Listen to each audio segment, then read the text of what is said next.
sukacita? Puji Tuhan, puji Tuhan. Apakah kita semuanya merindukan Tuhan Yesus pada hari ini? Amin. Saya juga merindukan Tuhan Yesus. Oleh karena itu kita ada di tempat ini untuk sama-sama memuji memuliakan Tuhan. Amin. Puji Tuhan, Bapak Ibu. Minggu yang lalu kita sudah dengarkan firman Tuhan. 7 gereja di dalam kitab Wahyu atau 7 jemaat dalam kitab Wahyu, di mana 2 di antara gereja itu tidak ada poin negatif yang ditemui oleh Tuhan, melainkan mereka dipuji oleh Tuhan Yesus. Tetapi ada 5 gereja atau 5 jemaat di dalam kitab Wahyu. Memang masing-masing gereja punya kelebihan, tetapi ada poin negatifnya. Satu sisi mereka baik, satu sisi mereka luar biasa, tapi satu sisi lagi mereka, saudaraku, tidak mencerminkan seorang Kristen yang sejati. Mereka bahkan dicela oleh Tuhan. Mengapa? Karena meninggalkan kasih yang mula-mula, jikalau tidak bertobat. Nah, ini dia. Tuhan masih beri waktu. Jikalau tidak bertobat, maka kaki dia itu diambil daripada gerejanya. Tentunya kita gerejanya tidak mau kaki dia itu, yaitu Roh Kudus di dalam diri kita, meninggalkan kita, diambil dari hidup kita. Karena Roh Kudus itulah yang menyertai kita sepanjang hidup kita. Amin. Nah, kali ini kita akan bicara tentang gereja Korintus. Saya harap masih bisa menyambung daripada minggu lalu. Kita hari ini belajar dari gereja Korintus. Gereja Korintus ini adalah di Korintus yang begitu plural, berbagai suku, agama, bahkan menjadi pusat, saudara, bisnis. Bisa dikatakan Korintus ini maju, kota yang maju. Jadi dari berbagai daerah, dari berbagai kepercayaan, bahkan saudara yang kasih, Korintus ini menjadi pusat perdagangan dari mana-mana. Itu sebabnya Korintus ini, saudara, cocok untuk Paulus di dalam pelayanan Paulus. Dan memang pelayanan Paulus berkembang di Korintus. Tetapi ada tetapinya, ada tantangan, ada pergumulan. Apakah yang dialami Paulus? Mari kita baca 1 Korintus 1 ayat 10 sampai dengan ayat yang ke-11. Mari kita baca bersama. Sudah dapat? 2, 3, ya. Tetapi aku menasihatkan kamu, saudara-saudara, demi nama Tuhan kita Yesus Kristus, supaya kamu seia sekata dan jangan ada perpecahan di antara kamu, tetapi sebaliknya, supaya kamu erat bersatu dan sehati sepikir. Sebab saudara-saudaraku, aku telah diberitahukan oleh orang-orang dari keluarga Kloe tentang kamu, bahwa ada perselisihan di antara kamu. Apa persoalan gereja di Korintus? Apa persoalan yang dihadapi oleh Paulus? Perselisihan, pertengkaran, memihak-mihak, berkelompok-kelompok. Inilah yang dihadapi oleh Paulus. Ada yang suka, ada grup yang suka oleh Paulus, ada grup yang suka kepada Apolos, ada grup yang suka kepada Kefas, ada grup yang suka kepada pengajaran Kristus. Jadi di Korintus ini berkelompok-kelompok, memihak-mihak, dan saling menjelekkan satu dengan yang lain. Ada yang berkata Paulus lebih hebat, Ada yang berkata, kepas khotbahnya luar biasa, menyala-nyala. Dan Bapak Ibu, ada yang berkata bahwasanya kelompok dari Kristus itu lebih hebat karena langsung Kristus itu sendiri yang memberitakannya.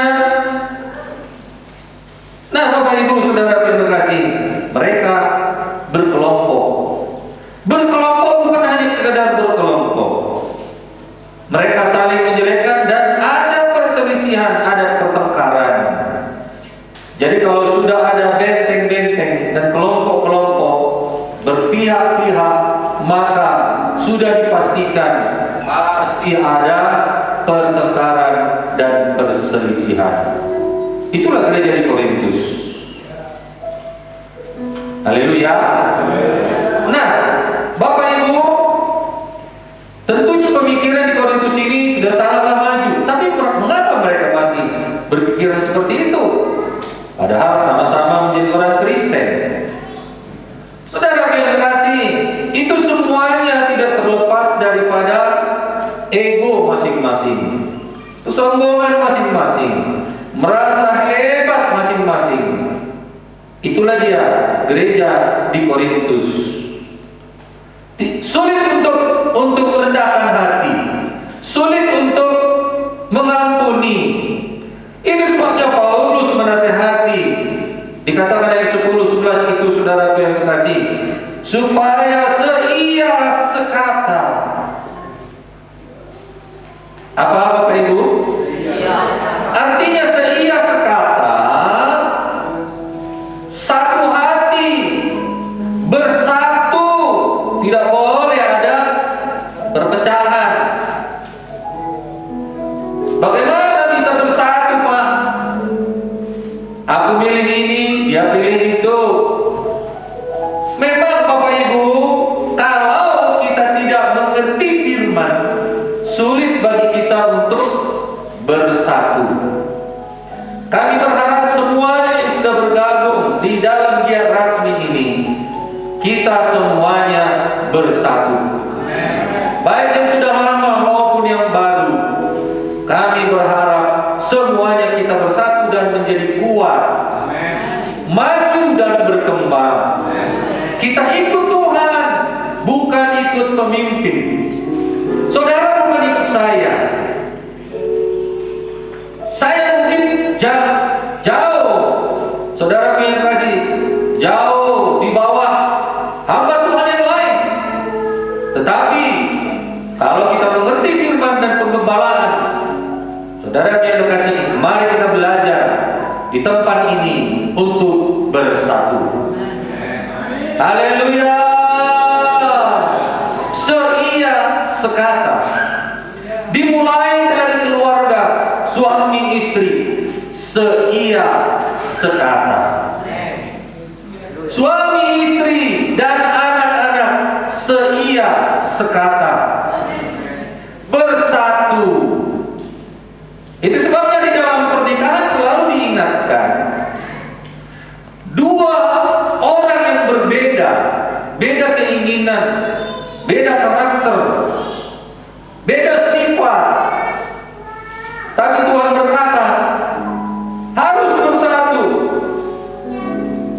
Ayat firman Tuhan yang sering didengungkan dan disampaikan, bahwasanya bersatu, bukan lagi dua tapi satu. Betapa luar biasanya. Dan firman Tuhan mengatakan dua orang saja. Berapa Bapak Ibu?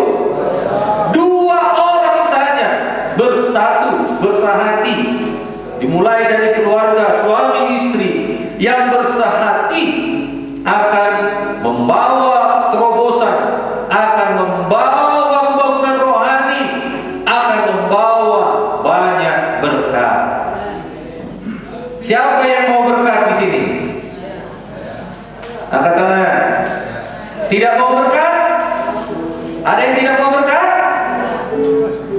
Semuanya mau berkat. Amin. Bilang sama temannya, aku mau berkat.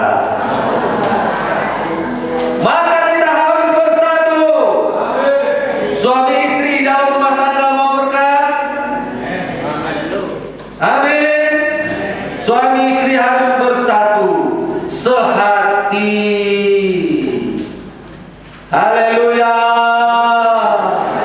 Betapa luar biasanya kisah hati ini.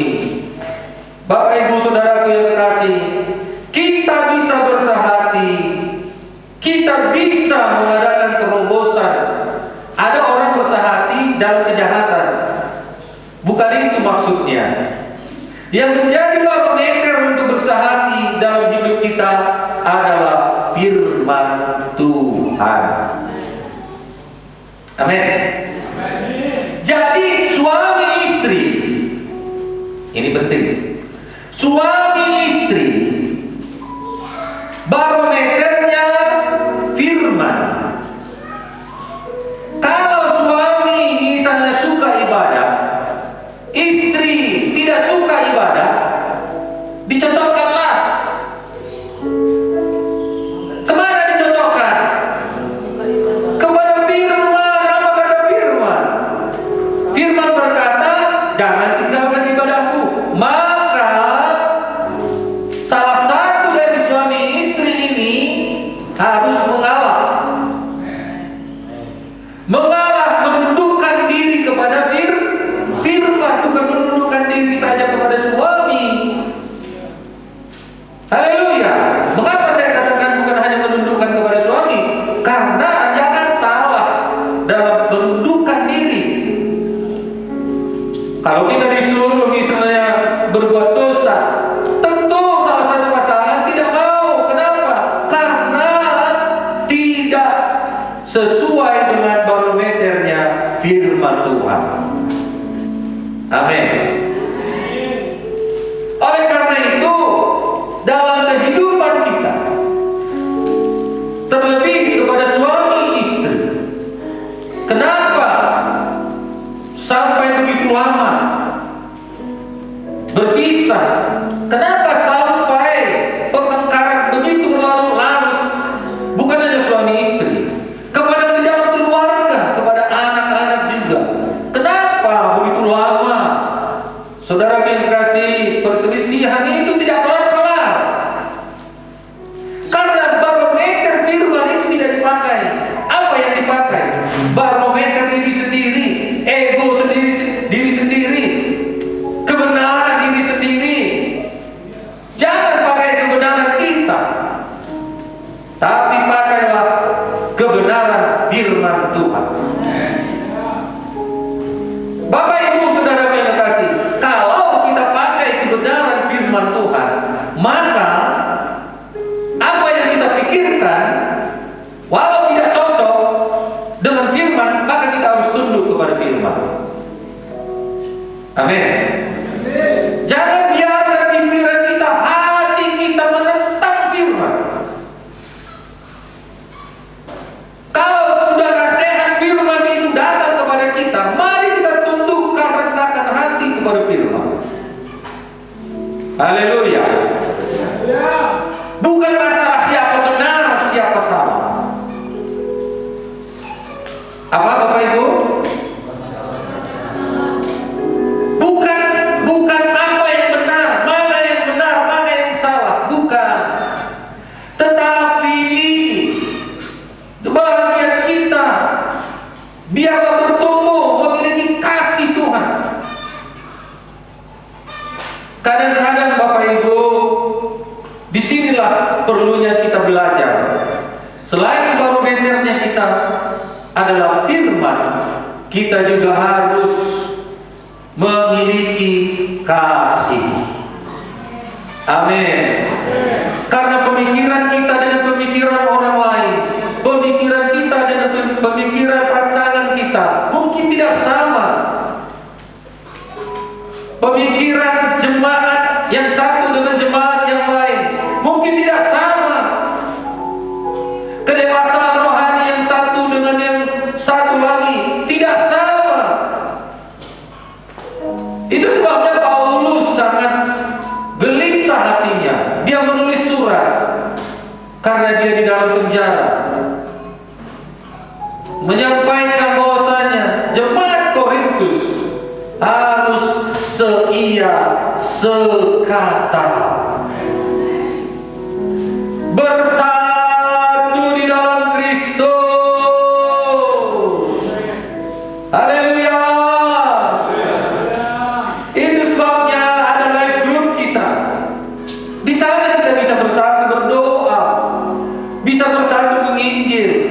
bersatu mengunjungi, bersatu untuk menjadi berkat, menjadi terang.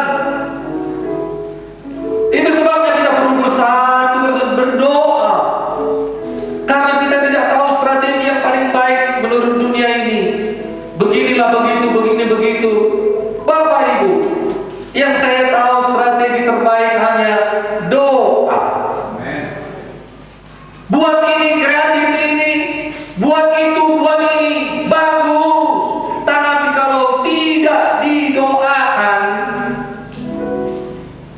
bisnis juga begitu, bikin ini, bikin itu, bikin sana, bikin sini. Kalau tidak didoakan,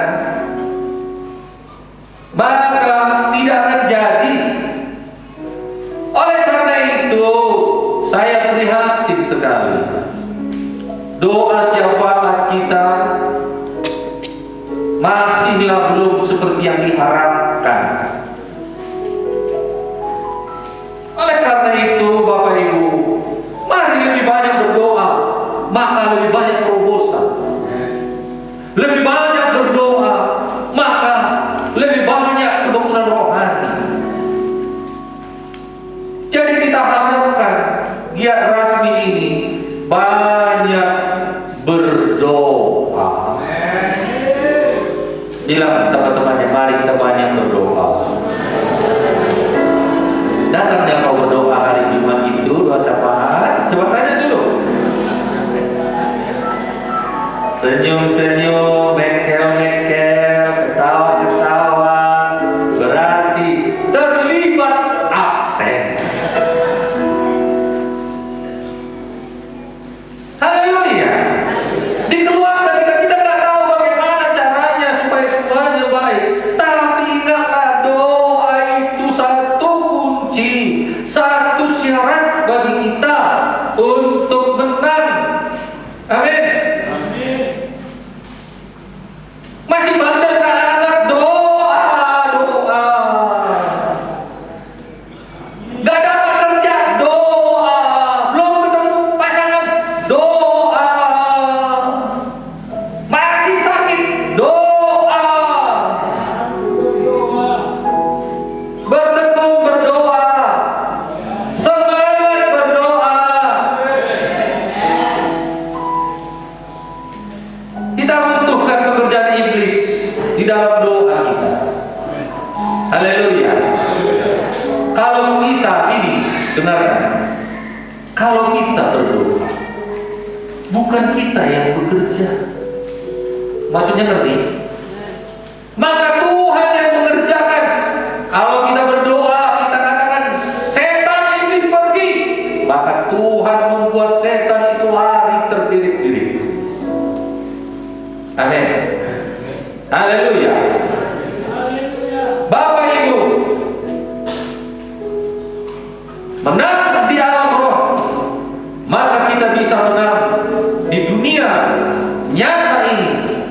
Kadang inilah yang tidak disadari ataupun banyak tidak disadari oleh anak-anak Tuhan, menyepelekan berdoa. Mari kita bersatu berdoa, amin. Bersatu beribadah, amin. Setiap hari Minggu bersatu beribadah, amin. Perlukah bersatu beribadah? Perlu. Ada orang yang berkata di kamar mandi pun bisa ibadah, Pak Pendeta. Itu tidak tahu firman Tuhan. Hanya membela diri, egonya sendiri, pikirannya sendiri, hingga dia tidak berkata nggak perlu ibadah di gereja. Salah besar. Haleluya. Tuhan pun menyuruh beribadah bersama di dalam bait Allah. Saudara yang dikasih, tidak disuruh hanya sendiri-sendiri. Ada saatnya sendiri, ada saatnya bersama-sama. Amin. Jangan sama sekali nggak mau. Itu salah besar. Jadi Bapak Ibu Saudaraku, biarlah kita bersehati, bersatu Amin. Jadi kalau kita bisa bersatu dari beragam sifat, dari beragam suku, dari beragam saudaraku sifat, keyakinan, tapi kita bisa bersatu di dalam Tuhan, luar biasa berarti kita bertumbuh di dalam Tuhan. Haleluya. Nah, jadi apakah yang menghancurkan kesatuan ini? Ayat 12 tadi, yang aku maksudkan ialah bahwa kamu masing-masing berkata, aku dari golongan Apolos, aku dari golongan Paulus, atau aku dari golongan Apolos, atau aku dari golongan Kefas, atau aku dari golongan Kristus. Inilah yang membuat kacau. Jadi saudaraku, tujuan iblis, dia tahu dengan membuat seperti ini, maka gereja itu kacau. Jadi kita harus tahu peperangannya. Amin. Haleluya. Paulus berkata, adakah Kristus terbagi-bagi? Adakah Paulus disalibkan karena kamu? Atau adakah kamu dibaptis di dalam nama Paulus? Jadi bukan Paulusnya, tetapi Kristusnya lah yang ditonjolkan. Haleluya. Jadi setiap kali saya melayani orang yang berselisih, selalu saya katakan, ya, bahwasanya harus berdamai, harus bersehati. Kita tunjukkan diri kita anak Tuhan yang memiliki kasih Tuhan. Bapak Ibu Saudara yang terkasih, ya, maka saya ulangi lagi, Kristuslah yang kita tonjolkan, bukan kebenaran salah satu yang berpihak atau yang bertekad. Saya tanya satu, yang kau lakukan itu seturut firman enggak? Yang kau lakukan itu seturut firman enggak? Jadi kalau ada salah satu yang tidak seturut firman, bagaimana jalan keluarnya?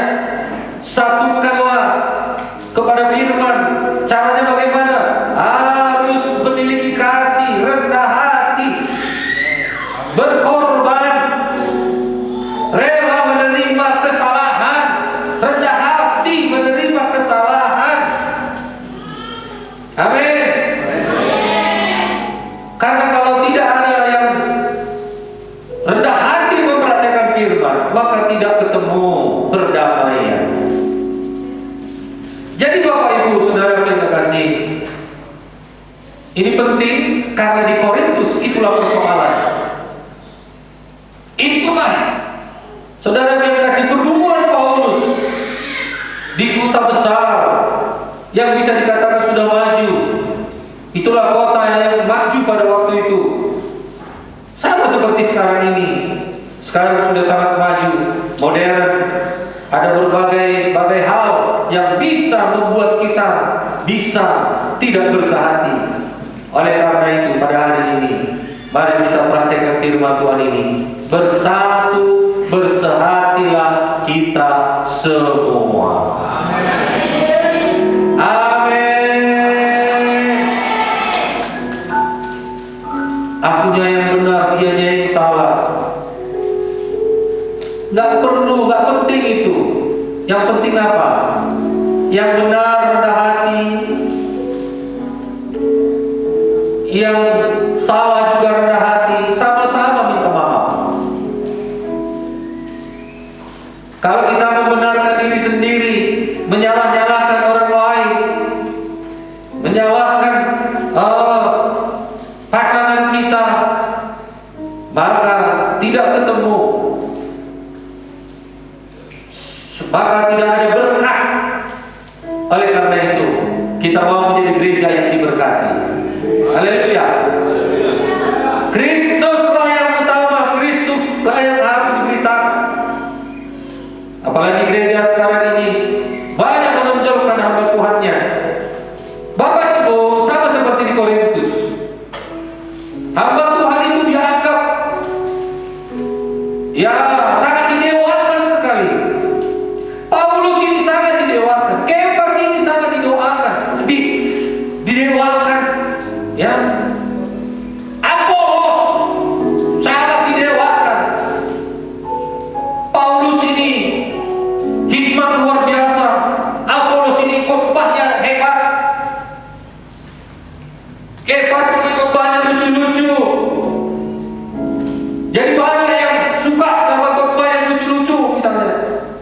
Berbondong-bondong orang datang ke sana, tapi tidak memberitakan salib.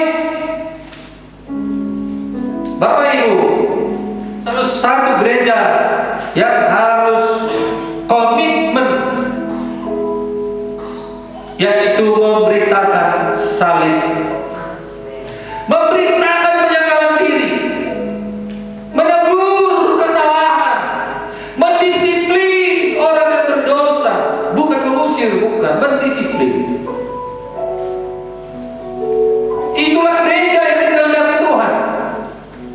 Bukannya kalau orang kaya mesti dihormati, salah pun dia mesti, ya kita merendah, hamba Tuhan merendah.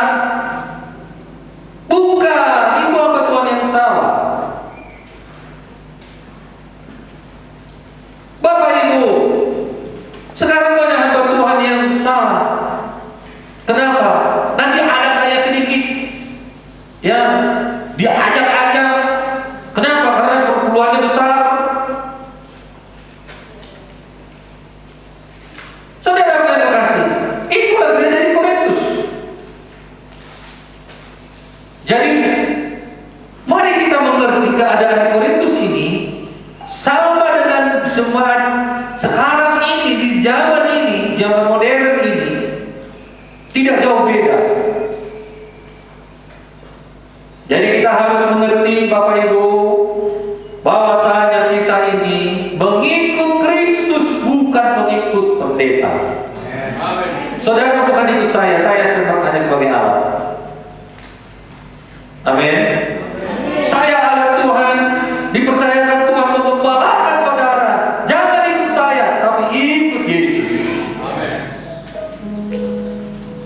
Haleluya. Jadi kalau melalui saya saudara ditegur, melalui saya saudara dinasehati, melalui saya saudara didisiplin, jangan tersinggung, jangan sakit hati. Haleluya. Oleh karena itu Bapak Ibu saudara yang terkasih, saudara dipercayakan di tempat ini ada maksud Tuhan. Bilang sama temannya, ada maksud Tuhan. Engkau ada di sini. Haleluya. Bapak Ibu saudara yang terkasih, kami mau memberitakan salib Kristus kepada sidang Tuhan ini, supaya kami berkenan di hadapan Tuhan. Haleluya. Saya bangga kepada saudara yang kalau dinasehati, iya Pak, maaf Pak, aku salah. Haleluya. Haleluya. Oleh karena itu Bapak Ibu, ya mungkin saudara nggak yakin saya seperti itu, ya nggak sesangar itulah Pak Eko ini. Kalau amin. Jadi jangan sia-siakan salib Kristus. Ayat 17, sebab Kristus mengutus aku bukan untuk membaptis, tetapi untuk memberitakan Injil, dan itu pun bukan dengan hikmat perkataan, supaya salib Kristus jangan menjadi sia-sia. 1 Korintus 3 ayat 6-8. Aku menanam, Apolos menyiram, tetapi Allah yang memberi pertumbuhan. Karena itu yang penting bukanlah yang menanam atau yang menyiram, melainkan Allah yang memberi pertumbuhan. Baik yang menanam maupun yang menyiram adalah sama, dan masing-masing akan menerima upahnya sesuai dengan pekerjaannya. Amin. Upah saudara, berkat saudara tidak akan hilang kalau kita mengikuti firman. Tidak perlu iri kepada orang yang suka nyanyi, tidak perlu iri kepada orang yang bisa memain musik, tidak perlu iri kepada orang yang bertalenta bisa berkhotbah, tidak perlu iri. Amin. Tidak perlu iri. Kalau kita di dalam Tuhan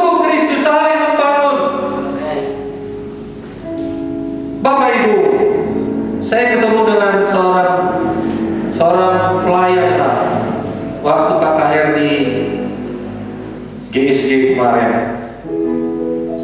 Saya tanya, marga apa? Tempat tinggal di mana? Pelayanannya apa? Ternyata ada pelayanan diakonis namanya. Jadi saya bilang, Bapak kan berpotensi jadi pendeta, saya katakan. Ya, ada sawitnya arah Pekanbaru. Pak, dia katakan begini, di tempat kami ada namanya diakonis. Kami ini bukan istilahnya mau jadi pendeta yang paling, tetapi kami ini menjadi berkat, bukan lagi menerima berkat, tapi memberi berkat. Oh begitu Pak.